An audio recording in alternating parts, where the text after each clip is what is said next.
within that is a bigger motivation, and that is all about self-preservation. Because if this is not the case, then I challenge right now the Office of the Ombudsman to file cases against Senator Joel Villanueva and Senator Jesus Cordero. Kasi yun yung binabanggit nila before, right? Na may mga kaso, hinog na yung kaso. So ngayon ba, dahil sa paglipat nila sa majority block dito kila Gatchalian, mawawala bigla yung kaso?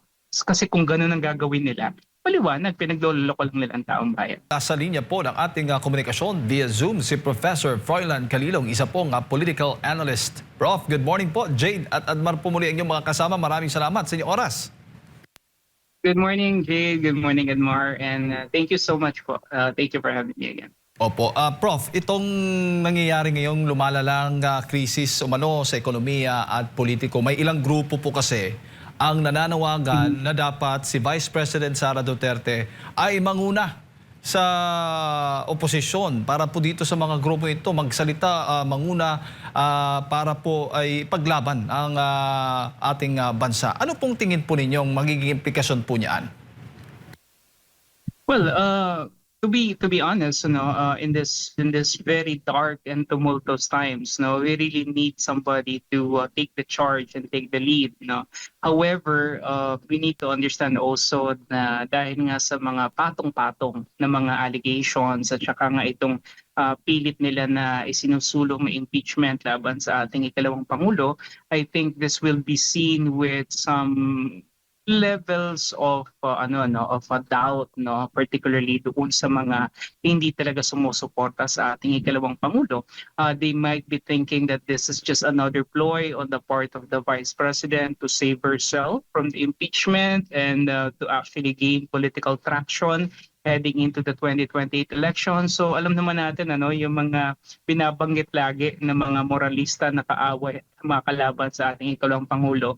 It's always the same tune, even if alam na nga nila na lumulubog tayo sa kumunoy sa pamumuno ng ating Pangulong Bongbong Marcos, pero they will choose that any time of the day kesa mapasailalim or sumuporta sa ating ikalawang Pangulo. Kaya nga ito lagi kong sinasabi that what we're seeing right now is really more of a selective outrage, selective accountability, selective justice. It's not something na talagang gusto nating gawin dahil ayaw natin sa corruption, kundi ginagawa ng marami sa atin, ng ilan nating kababayan dahil nga sa ayaw lamang nila sa mga Duterte. So it's as simple as that. So I think yun yung magiging problema dito if ever. And I don't think it's in the character right now of the Vice President, although she, I believe, would want to do that. Hindi niya ito gagawin because I think she knows what will be the political implications of this, lalo nga ngayon na magsisimula na yung impeachment trial niya. Opo, at may tuturing hubad ding destabilization plot yan kung hinikayat mo ang isang pangalawang Pangulo. Kasi marami po sa mga pro-Duterte, yung mga talagang kritiko ng administrasyon ngayon, na gustong si VP Sara ang mamuno sa isang malawak na oposisyon para isulong yung pagbabago ng ating pamahalaan, Prof. Well, even if she doesn't take the charge or take the lead in this movement as they are trying to create at the moment, I think the impression and the image that she already has for herself is already clear. That she is the only lone opposition. Okay, I mean, pagbalik-balik rin man natin ang mundo, hindi natin po pwedeng sabihin na si Risa Ontiveros ay opposition. Hindi natin po pwedeng sabihin na mga Dilawan, ang mga Pinklawan ay opposition. Hindi natin po pwedeng sabihin na yung Makabayan Bloc ay opposition. Why? Because they cannot even call out the president. They cannot even call out the president and his allies. They cannot even mention yung flood control scandal, iniiwasan nila to, because alam nila na kapag binanggit nila to, ito ay tahasang pagkilala, no, doon sa usapin na kung saan may kinalaman talaga ang ating pangulo, no. So sino pa ba talaga ang opposition na matatawag? Eh di yung nagsasabi at nagsisiwalat ng katiwalian at ng talagang humihingi ng hustisya, no, para sa mas nakararami nating kababayan. And I think that's none other than the Vice President. And you try to look at it, ano, bago pa naman talaga nagsimula itong pag-ugong ng flood control na to, no, maalala natin, pinabanggit lagi ni President BBM na siya yung nagsiwalat nito, no? Pero we need to understand, no, as early as 2023 binabanggit na to ng ating ikalawang pangulo, no, at sinabi na niya, no, na ang pera ng bayan ay nandito lamang kay Martin Romualdez at saka kay Zaldico, no. Sino ba yung amo ni Zaldico at saka ni Martin Romualdez? Maliban walang iba kundi si BBM, no. It's as simple as that, no. So the only opposition right now that I'm seeing is the Vice President. And even if she doesn't take the charge or take the lead in this case, I think it's very clear, no, what she stands for. And I think that is what the public understand and needs to understand at the moment. Siguro ang gustong mangyari po ng ilang grupo ay lumabas po yung mga tao, makiisa sa mga protesta laban sa administrasyon. Pero ang nangyayari kasi, hindi po ganoon katindi, hindi po ganoon kalawak. Prof, hindi ako nagkakamali. Ano bang dating po para sa inyo? Well, actually kasi, no, the problem is this, no, if this incidents actually happen na ang Vice President is not a presidential frontrunner, I think itong mga civil society groups, religious groups, itong mga leftist, communist blocs na to, at saka yung mga pinklawan, the progressives, the mga dilawan na to, I think they will be all up in arms against the president. Indicative of what happened during the time of Gloria Macapagal Arroyo. Kung maalala natin, ano, talagang sila, they were very vocal against the administration of Gloria Macapagal Arroyo during that time. And if you try to look at it, yung mga panahon ni Gloria Arroyo, we're only talking about millions, di ba? Right now, we're talking about billions and even trillions of peso, no? Pero bakit hindi sila ganon ka-vocal right now about the flood control? It's as simple as this, no? Because the front runner, the presidential front runner, happened to be Duterte. Nung panahon ni Gloria Macapagal Arroyo kasi si Vice President Noling de Castro never had any intent to run for the presidency, so he was not a moving target, no?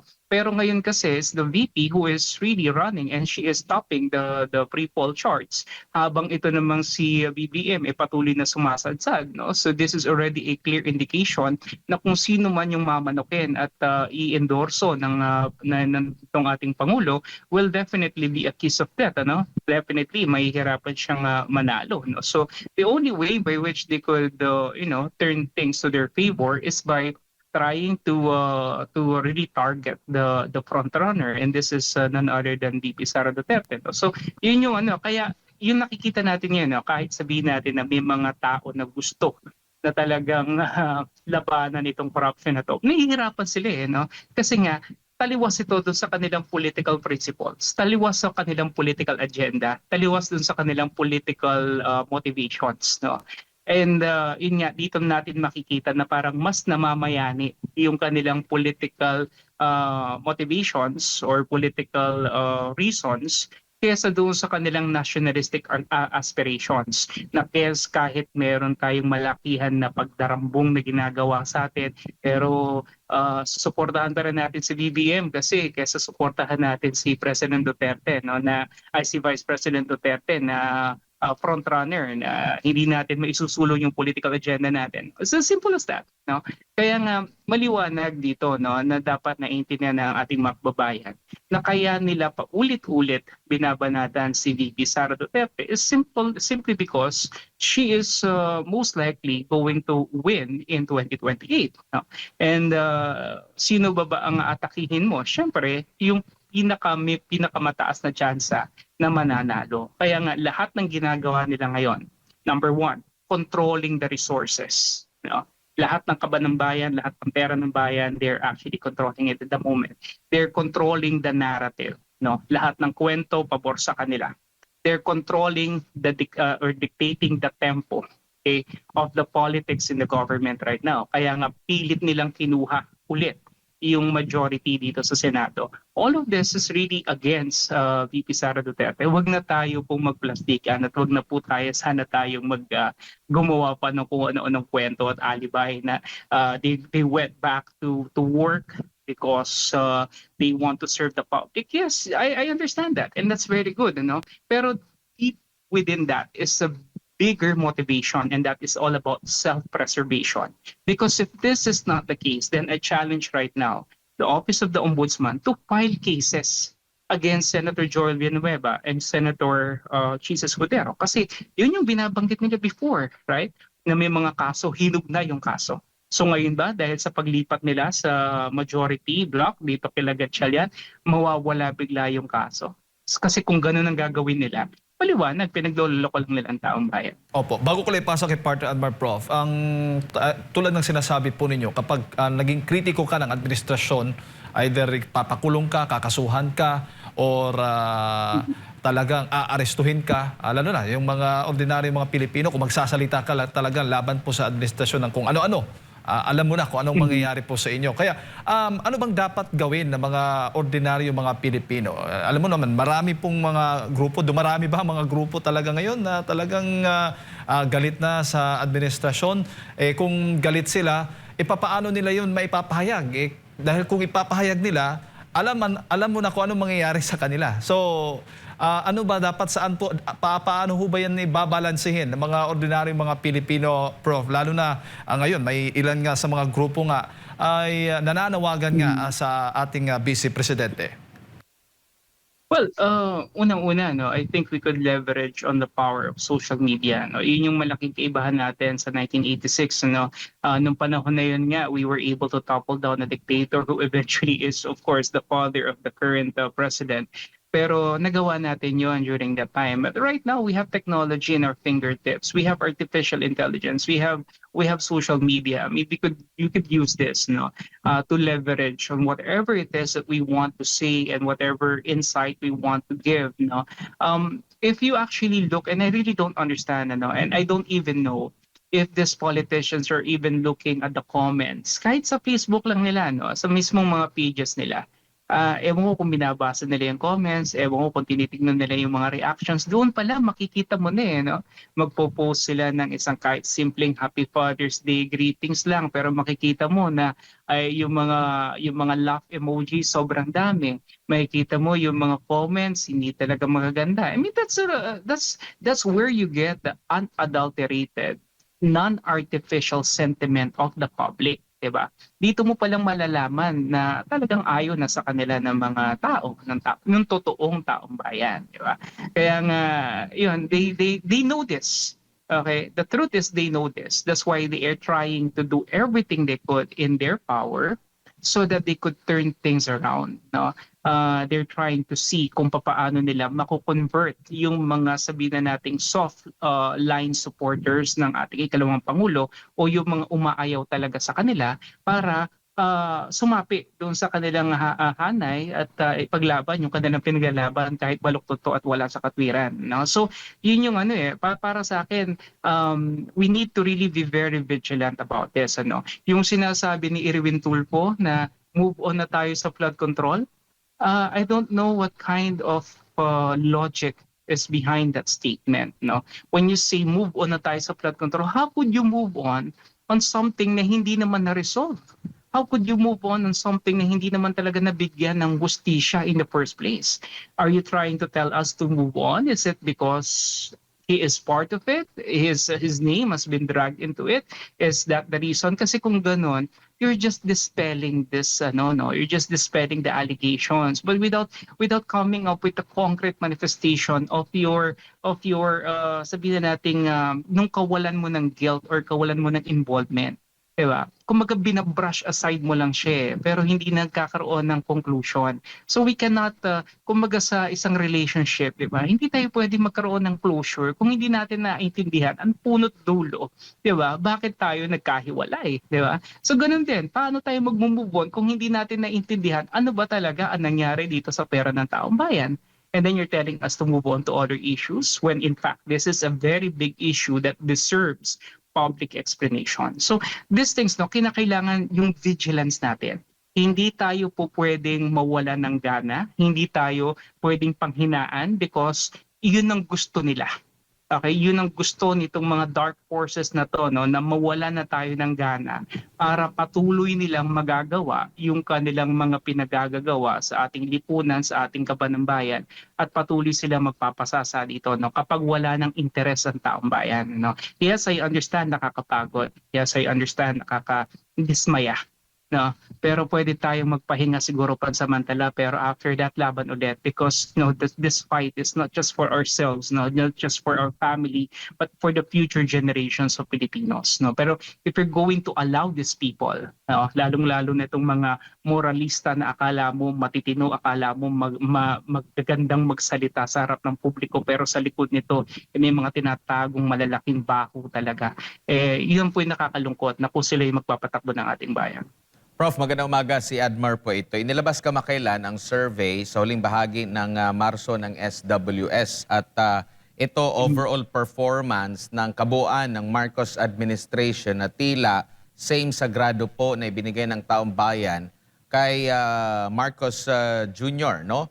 Kung ikukumpara noong November 2025 plus 14 siya, ang overall performance ng Marcos admin ngayon ay negative 13. Ano po masasabi niyo po rito?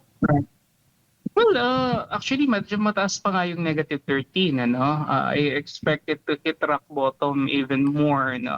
Why? The public is not blind. No? Unang-una, kung iniisip ng mga nasa kapangyarihan ngayon, ano, lalong-lalo na nito nila Panfilo Lacson, Tito Soto, or Gatchalian, Erwin Tulfo, na napapaikot nila yung taong bayan because of this. The numbers do not reflect. The numbers clearly show that they are already disfavoring the president. No? Kasi nga, itong numero na to, makita natin, when Gloria Macapagal in 2010 went out, no, I think she got negative 45. No, that was in 2010. No, itong negative 13 na to right now, I think may mga sapat na panahon pa si President Marcos para mas mapababa niya palalo yung kanyang numero, no. Baka matalo niya si GMA kapag alis ni pag siya umalis na later on. Pero the point is, kidding aside, ang tanong dito is may pakialam ba yung presidente? Is he bothered? Is he concerned? No? Kasi kung concerned siya at kung nakita na nga niya yung downward trajectory ng kanyang mga numero that started I think 2 years ago, dapat right now may ginagawa na siya. Dapat right now nararamdaman natin na meron na siyang efforts to revive and revitalize his position and his numbers. Pero there's none. In short, hindi na siya after dito. Ang goal na lang niya talaga is aaring matapos yung kanyang termino, maprotektahan yung kanyang mga kaalyado, makapagnakaw pa ng mas malaking pera, no, para masigurado nila yung kanilang political and yung kanilang self-survival later on. And syempre at the expense of the poor marginalized Filipinos, no. So yun, kasi kung talagang may pakialam siya rito, he will feel mararamdaman natin, tsaka he may be issuing statements, no, na he will be telling us that rest assured that he's going to do everything he could, to win back the trust and the confidence of the public. But without those things, he's just brushing it aside. Ibig sabihin, it doesn't concern him at all. Opo, and kapansin-pansin din dito na ang may mga negative na satisfaction rating na ginagawa ng gobyerno ay yung pag-eradicate sa graft and corruption, negative 10, ensuring oil companies do not take advantage of oil prices, negative 12, at ang pinaka negative talaga sa net satisfaction is yung paglaban sa inflation po. Kumbaga hindi nagtutugma yung ginagawa ngayon ng gobyerno, or baka sasabihin na naman ng Malacanang, yung mga tinanong kasi baka hindi naabutan ng tulong mula sa gobyerno, Prof. Ang problema kasi with this government, they tend to think that the public and what the public only demands and what the public only needs is ayuda. No, na para bang wala na tayong ibang kayang gawin or maisip sa gobyerno maliban sa pagbibigay ng band-aid solutions, no? Yes, I know that many of our countrymen are actually looking for this ayuda as a short-term relief, no? Pero as a long-term structural and sustainable mechanism for livelihood support, no?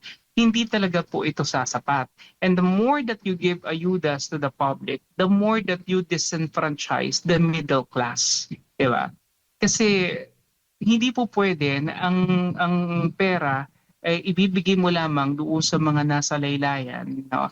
Pero itong pera na to ay nagagaling naman sa mga middle class, no? Technically speaking, from the taxes that they're paying. So, kumbaga para bang you're pleasing the poorest of the poor, but you're already disenfranchising and isolating naman the middle class, which constitutes also a big number, a big percentage, not only of voters, but of people who actually are more involved in the political sphere, no? So yun yung problema dito, no? Ang akin kinakailangan talaga, and I've been working on this for a long time, no?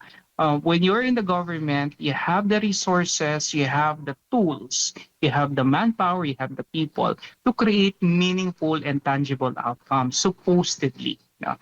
Kaso hindi yun yung ginagawa nila kasi mas maganda para sa kanila yung pagbibigay ng ayuda. Siguro tamad na mag-isip, tamad ng mag-execute, no? Eto pera na lang. And then mas malaki kasi yung leverage na nakukuha nila ron eh. Imagine kung halimbawa nga meron kang 500 pesos na nanggaling sa taxpayer na middle class. Yung 500 na yan, kinuha mo sa kanya, pero yung 500 na yan, ibibigay mo tig-100 sa 5 mahihirap nating kababayan as ayuda. So you gain 5 more votes kahit nawalan ka ng isang boto dun sa middle class. No? But the point is, hindi yun yung tamang panuntunan at hindi yun yung tamang proseso. No? So nakikita natin na talaga yung mga kababayan natin, nandun yung kamulatan eh. Kasi kung talagang may supporters pa na natitira to si DPM, siguro kahit paano naman magre-resonate yan sa kanyang numero. No? Pero kung trajectory mo talagang pababa, consistently going down, it means that talagang there's a great level of dissatisfaction. And siguro isama na rin natin dito, hindi lamang yung issue ng corruption, isama na rin dito natin talaga yung governance mismo. No? Yung governance kasi, hindi mo yan po pwedeng, i-reconcile doon sa mga tinatawag natin na exogenous variables, kagaya ng oil crisis, di ba? Kasi nakikita ng taong bayan niya na kahit merong krisis, panlabas. Kung ikaw talagang may control at talagang you're on top of the situation internally, makikita ng tao yan, especially in crisis situations. So what I mean is that it's in crisis situations like this that creates leaders. No? And unfortunately, we do not have a leader right now. Opo, huli na lang po, Prof. Kapansin-pansin, negative 15 yung sa pagtugon ng gobyerno sa inflation. Pero may pahayag po yung kritiko ni Vice President Sara Duterte na focus lang tayo sa impeachment trial. Ito daw yung nangunguna na inaantabayanan daw at kailangan na raw matuldukan para daw makabalik sila sa trabaho. Okay. Ito nga po yung talaga nakakatawa, no? Para bang ang buhay ng mga tao ay umiikot na lang sa impeachment. Pero kung titignan nyo, ito, I just want to tell this to our countrymen. Once and for all, pala po talaga tayo magkaroon ng tamang frame or logical reasoning. Di ba? Ano po ba ang trabaho ng Vice President? Ano po ba ang ginagawa ng Vice President para bigyan natin ng ganito kalaking atensyon at bigyan natin ng ganito kalaking focus, 'di ba? Bakit kinakailangan na yung buhay natin ay umikot sa kanya? When in fact, the government has its resources, the government has the people, the government has the money. Kung gusto ng gobyerno na ayusin ang buhay ng mga Pilipino, kaya nila itong gawin. Whether nandyan si Vice President or ma-impeach siya, they can do that. Okay?